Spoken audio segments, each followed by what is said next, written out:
हाँ, तो hello hello hello बच्चों, स्वागत करते हैं आपका अपने batch biology classes by Prasoon sir में। क्लास 10 का लाइव प्रोसेस वाला चैप्टर चल रहा था और कल के लेक्चर में मैंने बहुत थोड़ा सा बताया था प्रकाश संश्लेषण। तो उसी को आगे बढ़ाते हुए मैं आज स्टार्ट कर रहा हूँ क्लास 10 का। क्लास 10 का चैप्टर था। चैप्टर का क्या नाम था? Live process. Live processes. ठीक, इसमें एक इम्पॉर्टेंट वो है टॉपिक जिसका नाम है फोटोसिंथेसिस। फोटोसिंथेसिस, जिसको हिंदी में बोलते थे क्या? प्रकाश संश्लेषण। प्रकाश संश्लेषण, आज इसी के बारे में आप सभी को बताना है। प्रकाश संश्लेषण क्या होता है? देखिए, सबसे पहले मैं इसकी डेफिनेशन लिखता। डेफिनेशन क्या है? जब सूर्य के प्रकाश की उपस्थिति में, सूर्य के प्रकाश की उपस्थिति में, जब सूर्य के प्रकाश की उपस्थिति में हरे पेड़ पौधे, हरे पेड़ पौधे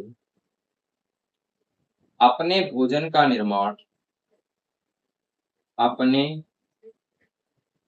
भोजन का निर्माण अकार्बनिक पदार्थों से, कार्बनिक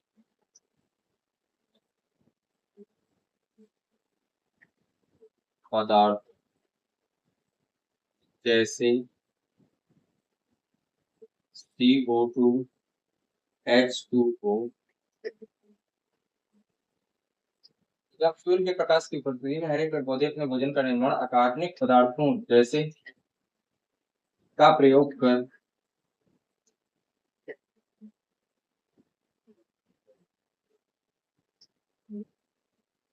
किस रूप में बनाते हैं? ग्लूकोज के रूप में बनाते हैं।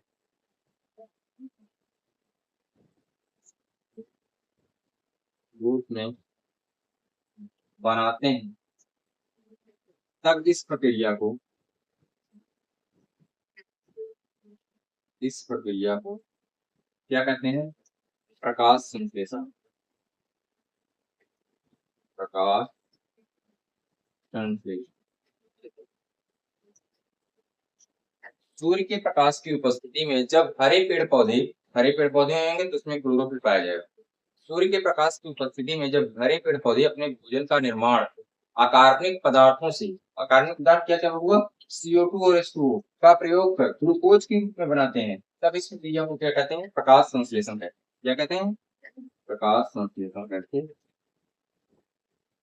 ये हो गया डेफिनेशन। अंग्रेजी में, in the presence of sunlight when green plants make their own food. In the presence of क्या क्या? सनलाइट और chlorophyll, CO2 H2O, make their own food. क्या क्या बनाए बबुआ? किस रूप में भोजन का निर्माण करें? ग्लूकोज के रूप में। तब इसको क्या कहते हैं? फोटोसिंथेसिस। इतनी बातें सब समझ में आई? हो गया डेफिनेशन। अब आगे बताते हैं क्या क्या है। अब ये जो प्रकाश संश्लेषण में 4 अवयव की आवश्यकता पड़ी है। 4 अवयव। भैया प्रकाश संश्लेषण में कितने अवयव लगे? 4 अवयव। कौन कौन से?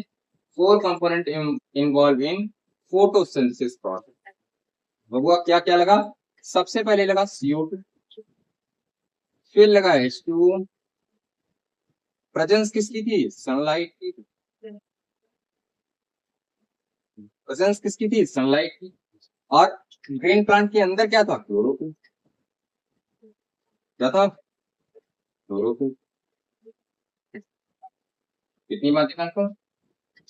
4 कंपोनेंट की आवश्यकता पड़ी प्रकाश संश्लेषण के लिए। ये 10th में पूछा जाता है, कितने कंपोनेंट की आवश्यकता होती है प्रकाश संश्लेषण के लिए? IMP।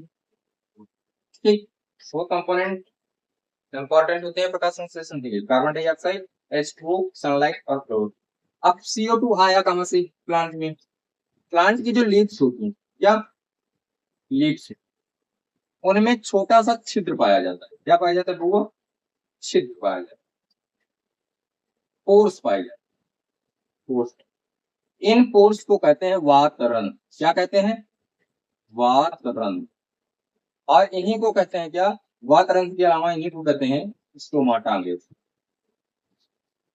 ठीक, इन्हीं स्टोमाटा के थ्रू क्या जाता है बबुआ? इन्हीं स्टोमाटा के थ्रू क्या जाता है? कार्बन डाइऑक्साइड अंदर की तरफ अवशोषित कर लिया। अब H2O कहां से है? प्लांट के अंदर, प्लांट में होती है रूट्स। क्या होती है? रूट, जड़। अब जड़ में रूट हेयर्स पाई जाती हैं। Root hair, root hair. Root hair का मतलब क्या हुआ? मूल, मूल रोम। अब ये मूल रोम एक कोशिकीय होता है। कैसा होता है? एक कोशिकीय। और करता क्या है? एक कोशिकीय होता है और करता क्या है? अवशोषण करता है। क्या? अवशोषण करता है। किसका? जल। और क्या? खनिज पदार्थ। खनिज शब्द सुनते चलिएगा। CO2 कहां से आया? लीव्स में जो छोटे छोटे माइनों कोर्स होते हैं, छिद्र होते हैं, उन्हें वातरंध्र कहते हैं। और वातरंध्र के अंग्रेजी में उसको स्टोमाटा कहते हैं। उसी के थ्रू अवशोषित होता है क्या? CO2, carbon dioxide. H2O कहां से प्राप्त होता है प्लांट के अंदर? प्लांट में जो रूट्स होती हैं, उस रूट्स में, जड़ में रूट हेयर, मूल रोम पाए जाते हैं। जड़ के नीचे नीचे आप रोए के समान संरचना देखते हैं, उन्हें क्या कहते हैं? रूट हेयर्स कहते हैं, मूल रोम कहते हैं। अब ये मूल रोम एक कोश के होते हैं और इनका कार्य क्या होता है? वो अवशोषण करना। किसका? जल का और खनिज पदार्थों का। खनिज पदार्थों का अवशोषण करते हैं। भाई CO2 आ गया, H2O आ गया, बच्चे किसकी? सनलाइट की। अब प्लांट को जब हम बोलते हैं किसी स्थान पे, तो वो सनलाइट में ही होता है। सनलाइट में उसको हमेशा, किसी भी प्लांट को सनलाइट में ही उगाया जाता है। ठीक। फिर आया क्लोरोफिल। अब प्लांट में मैंने बताया था जो लीव्स होती है, वो मान लीजिए लीव्स, ये लीव्स, ये लीव्स बन। अब इन लीव्स में मैंने बताया था कि प्लांट की लीव्स में एक विशेष प्रकार की कोशिका पाई जाती है। प्लांट की लीव्स में एक विशेष प्रकार की कोशिका पाई जाती है, जिसको बोलते हैं मीजोफिल से। क्या बोलते हैं? मीजोफिल। अब इन मीजोफिल सेल्स में एक ऑर्गेनेल पाया जाता है। क्या? ऑर्गेनेल, ऑर्गेनेल पाया जाता है। इस ऑर्गेनेल का नाम क्या है हुआ? इस ऑर्गेनेल का नाम है क्लोरोप्लास्ट। क्या नाम है? क्लोरोप्लास्ट। ये क्लोरोप्लास्ट के अंदर, इस क्लोरोप्लास्ट के अंदर एक विशेष प्रकार का पिगमेंट, वर्णक पाया जाता है, जिसको बोलते हैं क्लोरोफिल। क्या बोलते हैं? क्लोरोफिल। चार चीजें कहां कहां से आई, ध्यान पूर्वक सुनिएगा। कार्बन डाइऑक्साइड, जो पौधा होता है, प्लांट होता है, उनकी पत्तियों में छोटे छोटे माइन्यूट पोर्स पाए जाते हैं, छोटे छोटे छिद्र पाए जाते हैं, जिन्हें अंग्रेजी में स्टोमाटा अथवा वातरंध्र कहते हैं। ये वातरंध्र दिन के समय ओपन होते हैं और रात के समय बंद हो जाते हैं। सामान्यतः सभी पौधों में ऐसा ही होता है, परंतु जो प्लांट मर्दभिद होते हैं, मर्दभिद का मतलब जानते हो? जीरोफाइट। जीरोफाइट का मतलब ऐसे प्लांट जो मर्दप्रिय होते हैं, उन प्लांटों में दिन के समय स्टोमाटा ओपन नहीं होता, रात के समय ओपन होता है। ये एक एक्सेप्शन है, अपवाद। जबकि जनरली, सामान्यतः सभी प्लांटों में, पादपों में क्या होता है कि जो लीव्स होती है, वो उनमें जो माइनोस्पोर वातावरण पाए जाते हैं, वो ओपन हो जाते हैं दिन के समय। और दिन के समय ओपन हो जाते हैं तो बाहर की वातावरण की कार्बन डाइऑक्साइड उसी स्टोमाटा के थ्रू क्या कर ली जाती है? एब्जॉर्ब कर ली जाती है और प्लांट के लीव्स के अंदर आ जाती है। अब H2O कहां से आया? H2O जो प्लांट होता है, उसकी जड़ें होती हैं। अब जड़ों में आपने देखा होगा रेशे के समान संरचना निकली होती है, वह रेशा कहलाता है रूट हेयर्स, मूल रोम। और मूल रोम सदैव एक कोशिकीय होते हैं और वो अवशोषित करने का कार्य करते हैं। क्या? जल और खनिज पदार्थ। और जल आप कहां से आ गया बबुआ? जल, आप सोचोगे जल नीचे जड़ से खींचा गया, पहुंचा कैसे? पहुंचा भाई किसके थ्रू? जाइलम। एक विशेष प्रकार का ऊतक पाया जाता है, संवहन ऊतक प्लांट के अंदर पाया जाता है, जिसको बोलते हैं जाइलम। उसके थ्रू प्लांट की लीव्स तक पहुंच जाती है। फिर सनलाइट, जब हम पौधे को उगाते हैं तो सनलाइट में ही उगाते हैं। सनलाइट से हटा देंगे, प्लांट मुरझा जाएगा, सूख जाएगा। एक्सपेरिमेंट हुआ था, बताऊंगा। क्लोरोफिल। अब प्लांट के अंदर, प्लांट की लीव्स के अंदर जो कोशिका पाई जाती है, उनको बोलते हैं मेसोफिल कोशिका। अब इस मेसोफिल कोशिका के अंदर एक विशेष प्रकार का अंग पाया जाता है, कोशिकांग पाया जाता है, जिसको बोलते हैं क्लोरोप्लास्ट। हिंदी में बोलते हैं इसको हरित लवक। अब हरित लवक के अंदर एक विशेष प्रकार का पिगमेंट अथवा वर्णक पाया जाता है, जिसको क्लोरोफिल बोलते हैं। और क्लोरोफिल का सबसे महत्वपूर्ण कार्य होता है सनलाइट को एब्सॉर्ब करना। क्या करना? सनलाइट को एब्सॉर्ब करना। कितनी बातें करता हूँ। आपको मेरी बातों को ध्यानपूर्वक सुनिएगा, याद कर जाएगा। आप सुनिए, प्रकाश संश्लेषण किसे कहते हैं? सूर्य के प्रकाश की उपस्थिति में। ये बना दिया प्लांट में, ये मैंने प्लांट बना दिया, ये मैंने प्लांट बना दिया, ये रिजल्ट, ठीक, ये रिजल्ट, ये प्लांट, सूर्य है ये जब सूर्य दिन के समय ही निकलेगा, सूर्य के प्रकाश की उपस्थिति में, मान लो ये प्लांट है तो ये पत्ती होगी, पत्ती के अंदर पाया जा रहा है क्लोरोफिल, और जड़ से नीचे से गया क्या, H2O। अब पत्ती में, पत्ती वातावरण से आया, पत्ती में क्या, CO2। ठीक, सूर्य का प्रकाश डायरेक्ट पत्ती पर पड़ रहा है, नीचे से जल गया, अब इसके अंदर है क्या, क्लोरोफिल। तब इन सब की उपस्थिति में CO2 हो गया, H2 हो गया, सनलाइट हो गया, अंदर में क्लोरोफिल है, इन सब की उपस्थिति में वो बनाएगा क्या, अपना भोजन, और इसी प्रक्रिया को क्या बोलते हैं, फोटोसिंथेसिस, तो प्रकाश संश्लेषण। समझ में आया? देखिए, ये सब चीजें इंपॉर्टेंट है, पेपर में आती हैं, इसीलिए ध्यानपूर्वक पढ़ाया जा रहा है। क्लास 10 का फोटोसिंथेसिस वाला पार्ट बहुत इंपॉर्टेंट है। 4 कंपोनेंट आते हैं, इन 4 कंपोनेंट को याद रखिएगा, 2 नंबर में आते हैं। क्या क्या पाया जाता है प्रकाश संश्लेषण में? CO2 की आवश्यकता होती है, H2O की, सनलाइट की, और क्लोरोफिल की।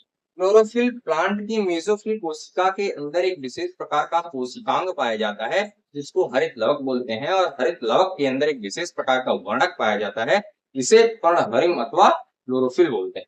अब बगुआ आप लोग वातरंध्र और स्टोमाटा का चित्र देख लीजिए पहले, तभी तो बताऊंगा, आगे डिटेल पढ़ाऊंगा। ये अगर आप लोगों ने ध्यान से देख लिया हो, स्क्रीनशॉट लेना चाहते हो ले लीजिए। हाँ, तो क्या बताया मैंने, ये जो वातरंध्र होता है, स्टोमाटा होता है, वो कैसी संरचना होता है, लीफ जो होती है, ये जो लीफ है, इसमें छोटे छोटे छिद्र पाए जाते हैं। अब ध्यानपूर्वक मेरी बातों को सुनिए। जो बड़ी पत्तियां होती, जो बड़ी पत्तियां होती हैं, उनमें वातरंध्र नीचे की तरफ पाया जाता है, लेकिन जो छोटी पत्तियां होती हैं, उनमें दोनों तरफ पाया जाता है, मुख्यतः ऊपर की तरफ पाया जाता है। लेकिन जो बड़ी पत्तियां होती हैं, उनमें वातरंध्र अथवा स्टोमाटा, अथवा इसी को एक और नाम देते हैं, पर्णरंध्र। पर्णरंध्र, ठीक, पर्णरंध्र नीचे की तरफ पाया जाता है बड़ी पत्तियों में, और छोटी पत्तियों में दोनों तरफ पाया जाता है। अब आपके दिमाग में एक क्वेश्चन उठना चाहिए, जो बड़ी पत्तियां होती हैं उनमें नीचे क्यों पाया जाता है? क्योंकि दिन के समय जब प्रकाश संश्लेषण होगा, सूर्य का प्रकाश पड़ेगा, तो वाटर एब्जॉर्ब होगा। अब वाटर एब्जॉर्ब हो रहा है, और तो वाटर एब्जॉर्ब होगा तो ये जो ओपनिंग है, स्टोमाटा है, ये ओपन हो जाएगा, तो कार्बन डाइऑक्साइड तो अंदर जाएगी, लेकिन उसी समय वाष्पोत्सर्जन होगा। क्या होगा? वेपोराइजेशन। तो वाष्पोत्सर्जन के थ्रू निकलेगा क्या? जल बाहर निकलेगा, तो जल हानि ज्यादा होगी, इसीलिए बड़ी पत्तियां जो होती हैं वो स्टोमाटा नीचे रखती हैं, जिससे जल हानि कम हो, और ऊपरी सतह पर कम स्टोमाटा पाए जाते हैं। लेकिन छोटी पत्तियां जो होती हैं, उनमें छोटे छोटे स्टोमाटा होंगे, जल हानि कम होती है, इसलिए दोनों तरफ पाए जाते हैं। बातें करता हूँ।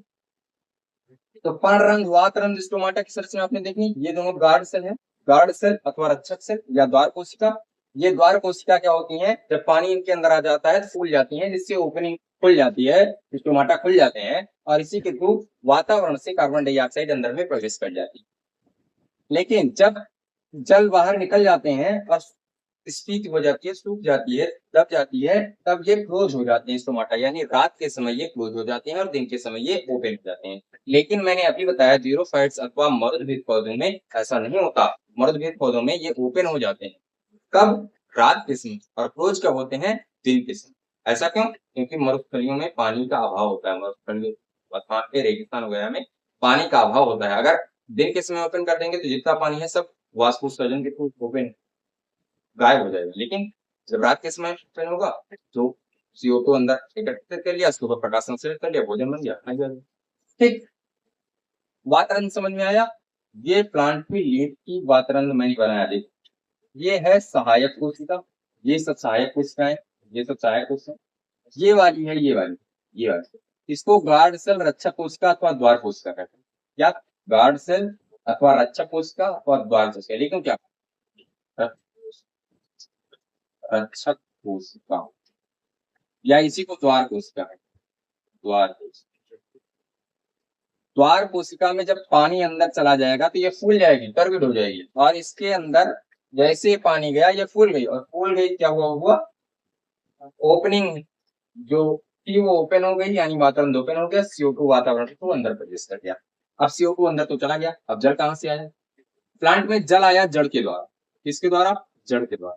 जड़ में छोटे छोटे रोम पाए जाते हैं, जिन्हें क्या कहते हैं भैया? मूल रोम कहते हैं।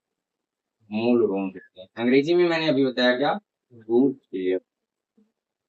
Root hair.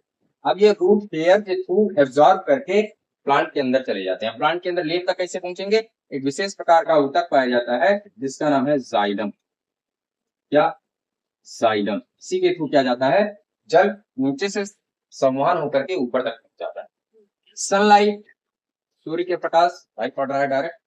क्लोरोफिल, प्लांट के अंदर जो मेजोफिल कोशिका थी, ये मान लो मेजोफिल कोशिका है जैसा, ऐसे मेजोफिल कोशिका, तो इसके अंदर एक विशेष प्रकार का ऑर्गेनेल पाया जाएगा जिसको बोलेंगे क्या? क्लोरोप्लास्ट। क्या बोलेंगे? क्लोरोप्लास्ट। और इस क्लोरोप्लास्ट के अंदर एक विशेष प्रकार का वर्णक होगा जिसको बोलेंगे। इतनी बातें करता हूँ।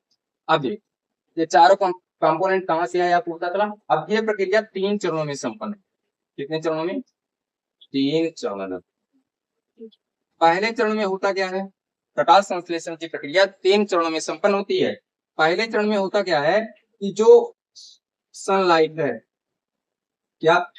जो सनलाइट है वो एब्जॉर्ब की जाती है। क्या की जाती है? एब्जॉर्ब की जाती है। किसके द्वारा? क्लोरोफिल के द्वारा।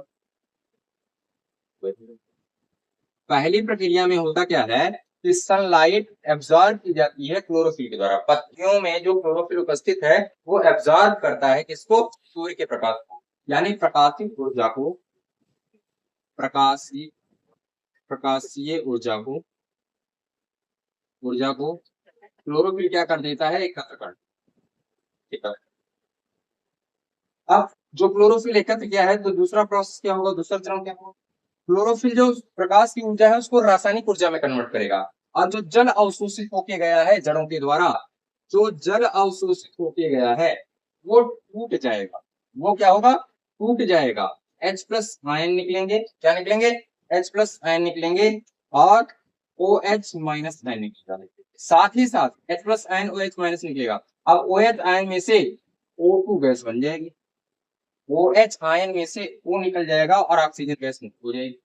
यानी सूर्य के प्रकाश जो गया था वो सूर्य का प्रकाश क्लोरोफिल के अंदर गया। अब क्लोरोफिल के अंदर जैसे H2O प्रवेश करेगा, जैसे H2O प्रवेश करेगा, इसका हो जाएगा फोटोलाइसिस। क्या हो जाएगा?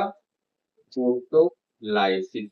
फोटोलाइसिस का मतलब होता है प्रकाशिकीय अपघटन। जल का प्रकाशिकीय अपघटन होगा। H+ आयन और OH- आयन में रिलीज होगा। जैसे H+ आयन और OH- आयन होगा, उसी के दौरान O2 बनेगा, गैस फॉर्म होगी, ऑक्सीजन गैस फॉर्म होगी और वह स्टोमाटा के थ्रू शरीर से बाहर निकल जाएगी, प्लांट के लीफ से बाहर निकल जाएगी।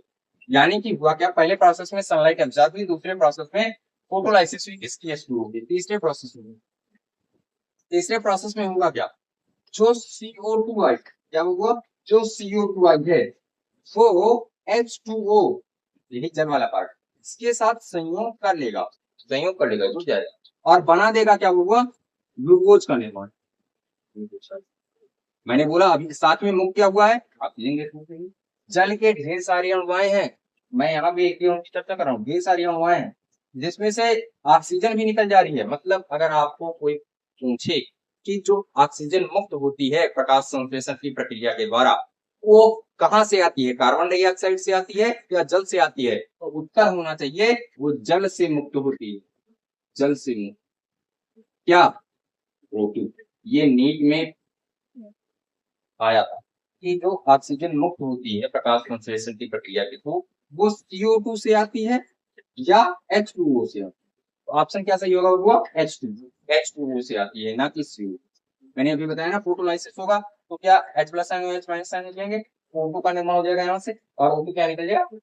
गैस मुक्त हो जाएगी। इसके थ्रू ये बातें कंफर्म हुई। तीनों चरण जाने, सनलाइट एब्जॉर्ब हुआ क्लोरोफिल के थ्रू, दूसरे चरण में फोटोलाइसिस हुआ, तीसरे चरण में जो CO2 आई थी H2O के साथ संयोग करके ग्लूकोज का निर्माण कर देगी और ऑक्सीजन गैस क्या हो जाएगी? मुक्त हो जाएगी। अब आओ इस पूरी प्रक्रिया को एक अभिक्रिया के थ्रू देखकर बताते हैं पूरा प्रकाश संश्लेषण कैसे कंप्लीट हुआ। अब इसकी मेथड भी बताएंगे, विधि भी बताएंगे। दो विधियां हैं। पहला जिसको बोलेंगे प्रकाशिकीय अभिक्रिया और दूसरा बोलेंगे अप्रकाशिकीय। प्रकाशिकीय अभिक्रिया को मैं अगले वीडियो में रिकॉर्ड करूंगा और अप्रकाशिकीय अभिक्रिया होगी। मतलब दोनों अभिक्रियाओं को आगे वाले लेक्चर में रिकॉर्ड करूंगा। अभी मैं केवल थोड़ा थोड़ा डिटेल बताने का प्रयास करूंगा। देखिए मैं इसको क्या करता हूँ, रब करता हूँ। इतनी बातें समझ में आई। 3 चरण में ये प्रक्रिया संपन्न होगी। पहले चरण में ऑब्जर्वेशन होगा किसका, सनलाइट का। किसमें, क्लोरोफिल में। क्लोरोफिल एकत्र कर लेता है प्रकाश की ऊर्जा को और रासायनिक ऊर्जा में कन्वर्ट करने का कार्य करता है। उसी समय जल पहुंच जाता है, जल का फोटोलाइसिस हो जाता है। सूर्य का प्रकाश जो है वही सूर्य का प्रकाश फोटोलाइसिस कर देगा, तोड़ देगा, प्रकाश की घटन हो जाएगा। टूट जाएगा प्लस आयन और OH minus ion. OH minus ion से O2 का निर्माण हो जाएगा और O2 मुक्त हो जाएगा किसके द्वारा, स्टोमाटा के द्वारा। तीसरे प्रक्रिया में जो CO2 पहुंचा है वो H2O से संयोग करके किसका निर्माण कर देगा, ग्लूकोज का, और ऑक्सीजन गैस मुक्त हो जाएगी। अब कैसे इसको एक अभिक्रिया के थ्रू आपको बताते हैं, देखिएगा। इसको मैं रख करता हूँ। देखिए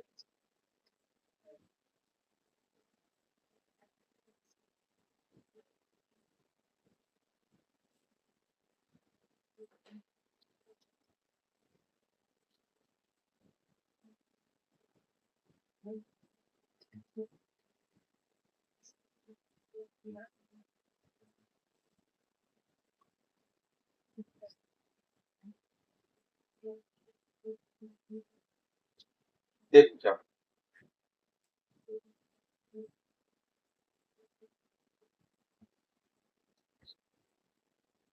प्रकाश संश्लेषण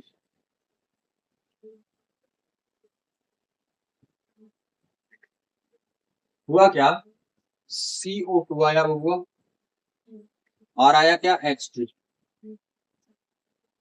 CO2 आया और H2O आया। यहाँ 6 अणु ले लेते हैं और यहाँ भी 6 अणु, ठीक, नहीं 12, ठीक। क्लोरोफिल पे था CHLM प्लस क्लोरोफिल। प्रेजेंस किसकी थी, सनलाइट। सनलाइट की प्रेजेंस। बना क्या, C6H12। साथ में मुक्त क्या हुई, O। और थोड़ा एनर्जी हुई, एनर्जी। ध्यान पूर्वक देख, 6 अणु है कार्बन डाइऑक्साइड के, 6 अणु है हाइड्रोजन। बैलेंस करो। देखो हाइड्रोजन के कितने अणु हुआ, 12। 12 ये कंप्लीट हो गया। 6 यहाँ ऑक्सीजन, 6 यहाँ ऑक्सीजन कंप्लीट हो गया। अब ऑक्सीजन यहाँ पे बच रहा है, कार्बन का 6 अणु हो गया, लेकिन ऑक्सीजन यहाँ बच रहा है 6 तो नहीं, यहाँ 12। तो 12 अणु किसके प्राप्त हो गए, यहाँ 6 लिख दोगे 12 हो जाएंगे, कंप्लीट हो। ध्यान पूर्वक देखिए, 6 अणु कार्बन के, 6 अणु कार्बन के, 12 अणु ऑक्सीजन के, 12 6 18, 6 यहाँ हो गया और 12 यहाँ हो गया, 12 6 18 हो गया। H का 12 अणु, H का 12 अणु, कंफर्म।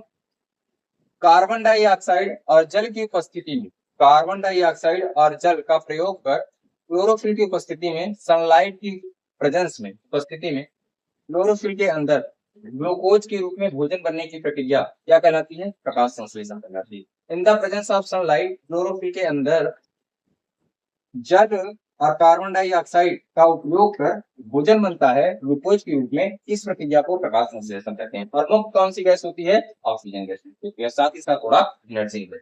ये हो गई एक अभिक्रिया। एक अभिक्रिया देखो आपने पूरा प्रकाश संश्लेषण कंप्लीट कर दिया। 3 चरण पहले, पहले चरण में क्या हुआ, पहले चरण में आया क्या, सूर्य का प्रकाश ऐसे पड़ा, आओ बनाते हैं।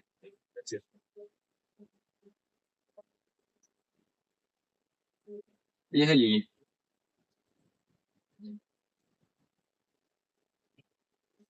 है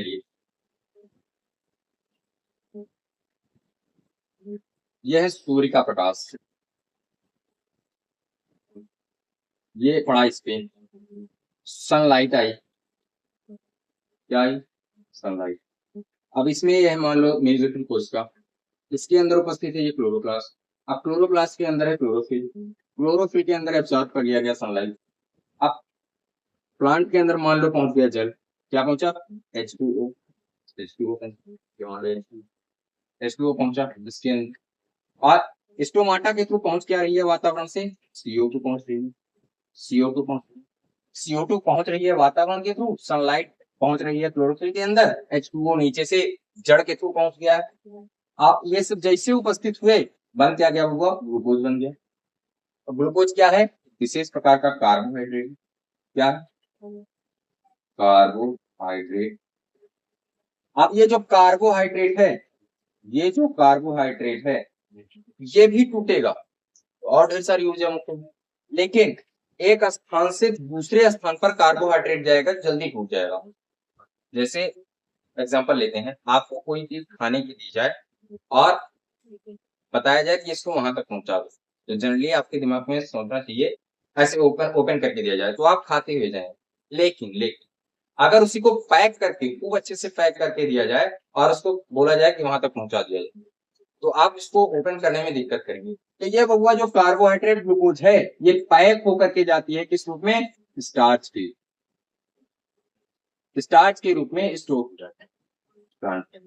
और एक स्थान से दूसरे स्थान पर जब जाती है तो किस रूप में जाती है? एक स्थान से दूसरे स्थान पर जब जाती है तो सुक्रोज की, यानी कि जब मैं पैक करके ले जा रहा हूं तो सुक्रोज के रूप में ले जा रहा हूं, और जब ले जाकर एकत्रित करने लगूंगा तो स्टार्च के रूप में एकत्रित होऊंगा। यानी कि पौधों में संचित भोज्य पदार्थ स्टार्च अथवा मंड के रूप में होता है, और संवहन के लिए एक स्थान से दूसरे स्थान पर भोजन पहुंचेगा तो किस रूप में पहुंचेगा हुआ? सुक्रोज के रूप में पहुंचेगा। और जो बनेगा भोजन वो किस रूप में बनेगा? ग्लूकोज। ये बातें कंफर्म हुई? ये का पूरा प्रकाश संश्लेषण।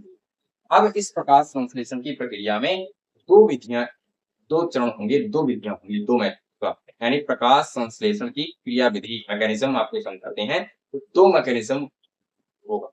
पहला मैकेनिज्म क्या होगा? टैप करें? नहीं, नीचे लिखिए। पहला मैकेनिज्म क्या होगा और दूसरा। पहले मैकेनिज्म में होगा क्या हुआ?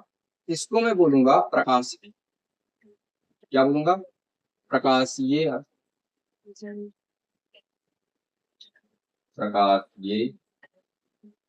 और दूसरे को बोलूंगा अप्रकाश। अप्रकाशीय। अंग्रेजी में अगर देखा जाए तो इसको बोलेंगे लाइट रिएक्शन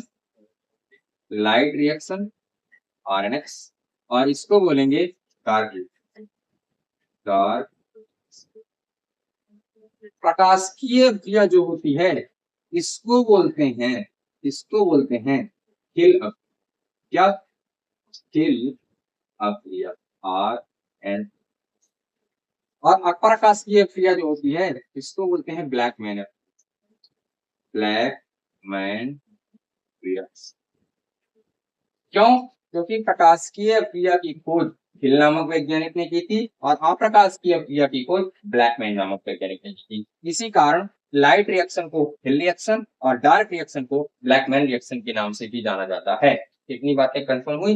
ये दोनों मैकेनिज्म मैं अगले लेक्चर में रिकॉर्ड करके आपको प्रोवाइड कराऊंगा। अभी जितना भी पढ़ाया हूं उसको एक बार नहीं 2 बार देखिएगा, पूरा अच्छे से आपको कंठस्थ हो जाएगा। अगर ध्यानपूर्वक मेरे वीडियो को ऐसे कान में ईयरफोन लगा लीजिएगा और 2 बार देखिएगा। 2 बार देखेंगे तो आपको पूरा का पूरा अच्छे से कंठस्थ हो जाएगा। ये है एक अभिक्रिया के तो पूरा प्रकाश संश्लेषण की प्रक्रिया कंप्लीट हो गई। परिभाषा आप लिखना चाहेंगे तो आप लिखेंगे जब हरे पेड़ पौधे सूर्य के प्रकाश की उपस्थिति में अपने भोजन का निर्माण करते हैं और भोजन का निर्माण करने के लिए वे अकार्बनिक पदार्थों का प्रयोग करते हैं। वे अकार्बनिक पदार्थ जल होते हैं और कार्बन डाइऑक्साइड। उपस्थिति होती है सनलाइट की, और प्लांट के अंदर लीफ के अंदर उपस्थित होता है क्लोरोफिल। ये चारों अवयव आवश्यक होते हैं प्रकाश संश्लेषण की प्रक्रिया के लिए। और कितने चरणों में ये प्रक्रिया संपन्न होती है? 3 चरणों में। पहले चरण में होता क्या है? एब्जॉर्बेशन होता है किसका? सनलाइट का। किसमें? क्लोरोफिल क्या करता है? प्रकाश की ऊर्जा को क्या करता है? अपने अंदर संग्रहित कर लेता है। दूसरे प्रोसेस में क्या होता है? फोटोलाइसिस होती है, जल का अपघटन होता है, जल टूटता है, H+ आयन और OH- आयन, और मुक्त हो जाती है ऑक्सीजन। फिर तीसरे प्रोसेस में क्या होता है? कार्बन डाइऑक्साइड आती है और जल के साथ जुड़ करके सीधे निर्माण कर देती है ग्लूकोज का, और ग्लूकोज का जैसे निर्माण होता है वह प्रकाश संश्लेषण की प्रक्रिया कंप्लीट हो जाती है, अपने भोजन का निर्माण कर लेता है, और भोजन का निर्माण स्वयं कर ले रहा है अकार्बनिक पदार्थों का। इसी कारण प्लांट कैसा है? वह स्वपोषी है। अब ये हो गया प्लांट में जो मैंने पढ़ा रहा हूँ वो प्लांट में पोषण है, पौधों में पोषण है। ऐसे जंतुओं में पढ़ाना पड़ेगा, लेकिन अभी इसमें एक चीज बची। क्या? ये दोनों क्रियाविधि अगले वीडियो में मैं आपको प्रोवाइड कराता हूँ। ठीक है, धन्यवाद। चल